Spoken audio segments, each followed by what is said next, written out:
Good morning, Steve Morris here.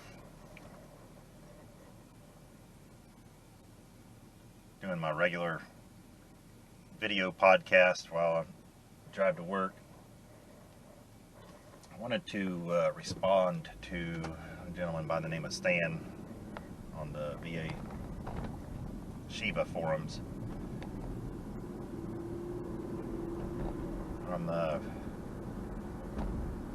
I recognize that my first few videos are pretty long at 50 minutes. I just kind of want to get started and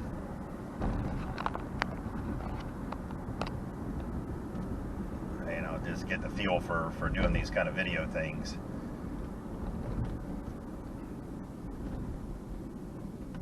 The Apprenticeship Guild. I'm glad you like that idea. It was really something wild for me to see when I was over in Switzerland, how all that operated. And there is truly just a general understanding and feeling that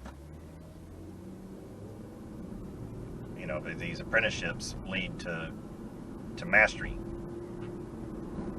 or at least to like a journeyman or expert level. Something that you can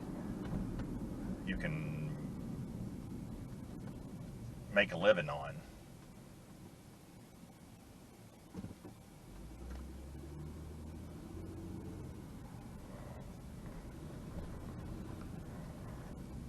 I wasn't really thinking about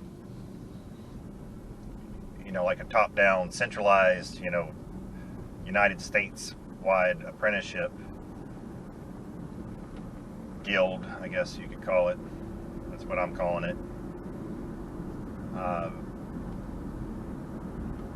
My thought is to do it at like the county level, and then try to get other locations to open up. So it'd be kind of like a collaboration amongst local chapters.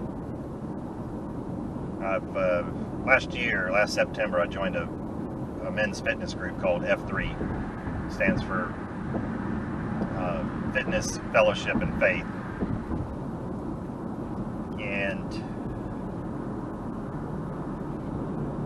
they went with, I forgot the other kind of organization.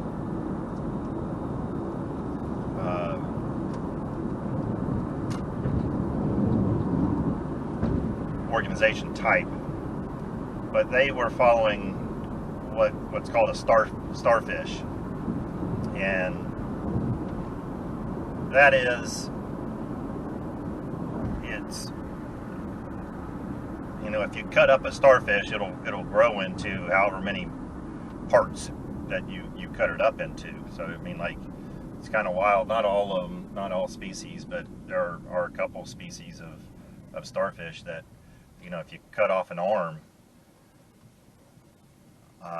then the starfish will grow back that arm, and then that arm will actually turn into another starfish. It'll grow the other limbs and the center. So that's kind of my thought for, that's what the F3 organization, that's how they chose to model their organization. And essentially it's kind of like, it's very decentralized, but at the same time there is kind of a central organization, but that's really just for communications and networks and a means for each of the regions, as they call them, to share ideas and to collaborate with each other, and for people to be able to move between. So a guy that we work out with,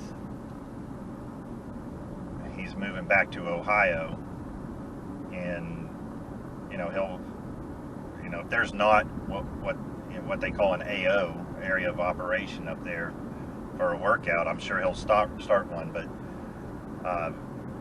we had 57 guys working out yesterday morning. I wasn't there, unfortunately. I had work to do. We work out from 5:30 to 6:15 in the morning.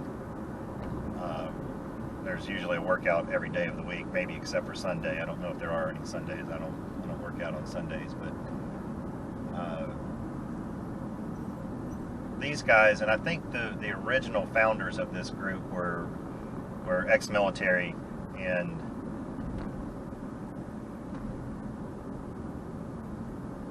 they viewed it, or they structured it after the way that they had found, I guess, after the military's, the Army's way of creating resistance groups over in Iraq and Afghanistan, and it was very decentralized. But they have a really clear and concise mission. That's one thing that I think maybe the Truth, Freedom, and Health organization might be lacking. I don't know exactly what it is. It's Truth, Freedom, and Health, and I know kind of what it is. But the F3, their mission is to plant, grow, and serve small men's workout groups for the invigoration of male community leadership. I got that one out. It's a good program to probably copy in the ways that I think they started out in 2011, and then now 10 years later, they had 9 members in 2011, and now there's tens of thousands. So the model definitely works. So that's kind of how I'm thinking with the Apprenticeship Guild. And years ago, I was working with the Libertarian Party, and there's just not that many affiliates or chapters of the Libertarian Party compared to like the Republicans or the Democrats. So I was putting together this, what I called the LP 3141 plan, and that was a plan to put an affiliate in every county, borough, parish in the United States. And there's, I don't know, I guess there's some confusion there, but there's either 3,141 or 3,143, something like that. And my thought is that you put together kind of a package for a small group of people to follow, and you give them resources to rely on. So like you do a pilot, you create a chapter, you get it up and running, and you figure out what was difficult, what was easy, contact people, just basically you make it easier for the next group to form an affiliate or a chapter. So that's my thought with the Apprenticeship Guild as well, is to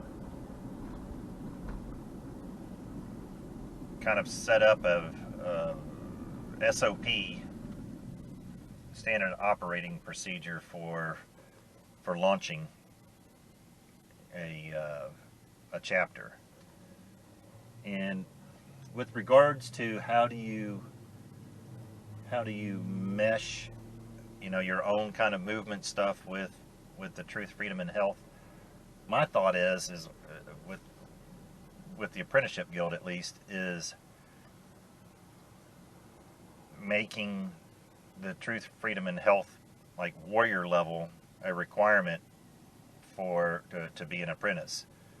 So you're going to be an apprentice, And part of being an apprentice is taking the systems engineering course and some of the other health courses, so that, you know, I mean, and that would be good for these apprentices, because at the end of the day, the mission of the Apprenticeship Guild is to help people become masters of themselves, masters of their health, masters of their careers, and futures. So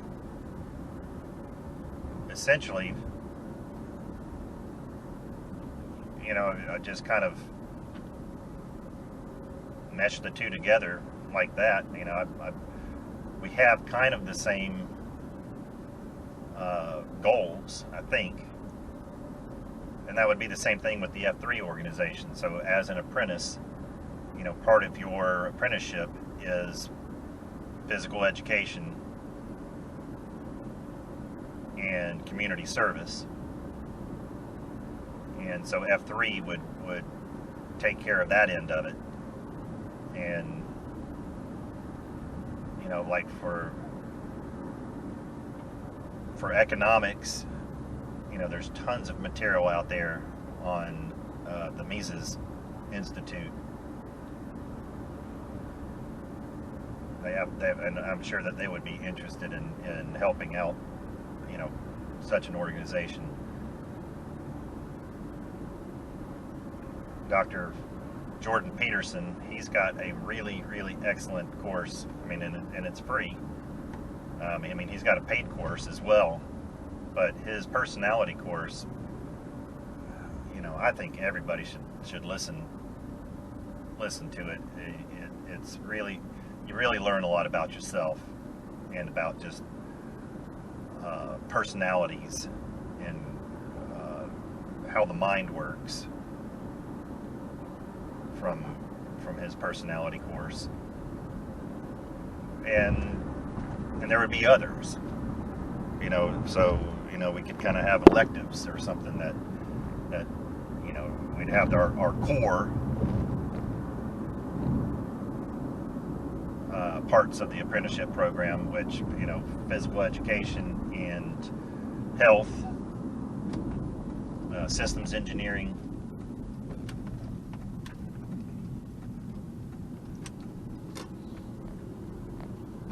so that's kind of my thoughts around that. I've talked to a lot of small business owners, and they kind of like the idea, but they don't really know what it is. So it's kind of I think we've got to create it and just turn it on and solve problems as we find them. With regards to changing the Constitution, you know, that is a tricky one, but this is something that I read a book called The Innovator's Way years ago, and it was kind of wild because I really didn't read a whole lot of books while I was doing SAP consulting. But, you know, my SAP consulting was, in a nutshell, it was organizational change management. And Denning and Dunham, you know, innovation is kind of that, except for maybe it's not organizational, but their definition is innovation is not the invention. Innovation is the widespread adoption of the invention or the novel idea or new practice. In their book, they talk about wicked problems or wicked messes, and that it's really hard to unravel a ball of string that's a mile long, that's all knotted up and twisted and whatnot. And then especially if people are continuing to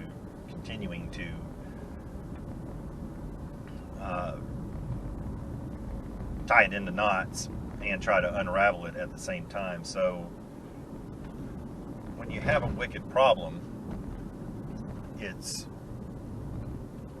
a lot easier to create something new that's very similar to your current system, but without all the disharmonies. So this is kind of one of those field of dreams things where if you build it, they will come. So the idea there is to just write up a new constitution and blend out the disharmonies that are within it and blend in new harmonies, you know, because the world has changed, but change it to, you know, keep the mission, which is the preamble. But I would say in this new constitution, you know, it's important to limit your scope. Scope creep is a terrible problem in any large organization, and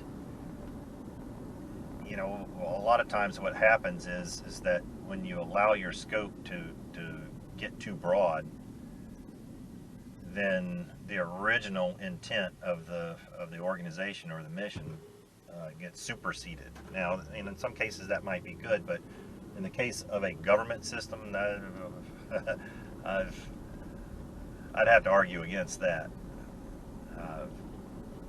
So I don't know. I'm real pleased that I'm getting some responses from the videos, and that people are you know, somewhat interested in the ideas, and I really love the input. And you know I can't do these things on my own, and it's really encouraging to have feedback and people interested, because you know the one thing that I learned in my years of SAP consulting is that if you put several pretty smart and highly motivated people together, that they'll get things done. We'll get things done. So that's the end of my trip, and that's actually a good time to stop. But Stan, I appreciate you taking the time to give me some feedback and watch the videos. So I hope this clears some things up and leads to more questions. Have a great day. The end is far.